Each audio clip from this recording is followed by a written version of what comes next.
Hey, how y'all doing? This is Truth Sports coming to you with another segment. I want to go ahead and get right into it.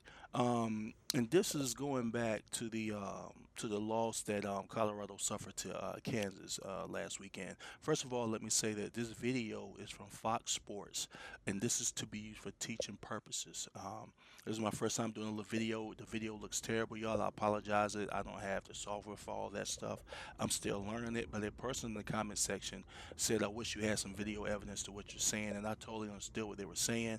I did everything I could to find good video. I recorded it on my phone. I know it looks terrible, and I'm a grown man, so I can take the hits in the comment. But I'm just trying to do a good job for you all on this page to make it look as professional as I can.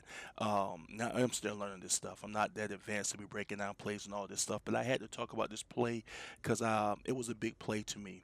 Plays like this can affect the game, or no calls like this can affect the game. But let's get right into it as you watch the video. The video is actually a three-part series of plays that was set up. Now, a lot of us did complain about the coaching, but in this particular situation, this was actually good coaching. They actually set Travis up for a touchdown. Now, when you watch it, you're going to see they're going to be lined up at first. Now, remember the score is 70-0. Okay, and it starts. They have the ball around the 11:44 mark. It's first down and 10. They first set up Travis. They actually throw a screen over to Travis, which for a small gain, just to kind of set up what they're going to do later. The second play, they put Travis out by himself on the same side of the field. They removed the other receiver, putting they triple stacked it on the opposite side. Okay, so but they left Travis by himself on the left side. So that play was a little gain, come back. On the third play, now it's third down and four. It's almost the same formation. It looks like it's going to be another screen to Travis, but it's not. So Travis gets past a defender, and it would have been an easy touchdown. You can see all of the open field behind Travis and the last two defenders, but the guy grabs him and it prevents a touchdown.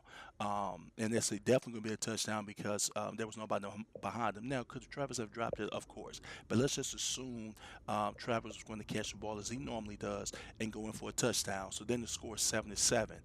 But instead of that, they have to punt the ball. The offense doesn't get the ball back until they're down 10-0 with 2:34 left in the first quarter.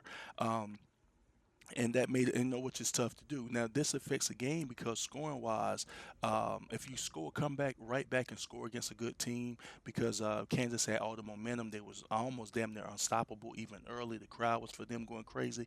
But if you come right back and score, it settles the crowd down, it settles the players down, and it let the players know, oh man, we can hang with them just like we normally do. You know, uh, we can make this happen. We can win. They're no different than any other team that we played against. But it lets them know that they can compete. It gives their goes up, and when your confidence goes up, your chances of winning goes up. So I would have loved. For that to have happened. Now, another thing that really bothered me on that play is Coach Prime didn't go crazy. Okay, when you have bad refing in a game, the one thing I used to always tell my team, don't you do it, I'm going to fight for you. Okay, even if that means in basketball, you purposely get a technical foul. And I used to tell my coaches, listen, man, I don't like the way this game is being refed. I don't want us to get blown out this game. My kids are angry. I'm about to get a text. So if they kick me out, you're gonna be, my assistant's gonna be, they're gonna step in, et cetera, et cetera. So I would plan it most of the time. And normally when you do that, it can reverse the way things are going. Not only will it show your team you're down for them, you see what's happening to them, and you're gonna fight for them, but it also shows the referees you're not just going to sit back and watch and let them just totally control the game, totally against you the whole night. And normally, what that does is you may get what we call a makeup call later in the game. But he needs to go crazy. Coach Prime just accepts what's going on too much, and he's just too nice about it sometimes. I mean, he's very damn near arrogant and cocky. 10 times over. And he's good at that. But man, sometimes you have to fight for your team. You have to go outside of yourself. I would go crazy over there. It's just like when Shador got hit. I would have thrown my headset on the ground. I would have caused attention to what's going on. He intentionally held Travis, which kept them back from a score that they needed. Because if you watch that game, they struggled to score the whole game. So that's just a little something that I wanted to bring up. And the way you can stop this bad ref that Colorado is doing, believe it or not, it's going to come from my coach Prime. One of the masters of dealing with bad refs, which Phil Jackson, who used to coach. He coached the Chicago Bulls with Michael Jordan, and then he ended up coaching the Los Angeles Lakers when Kobe was there. He knew how to complain in an intelligent way to the media about the referees and about so that the referees saw it, they knew what Phil was up to, and it did change things.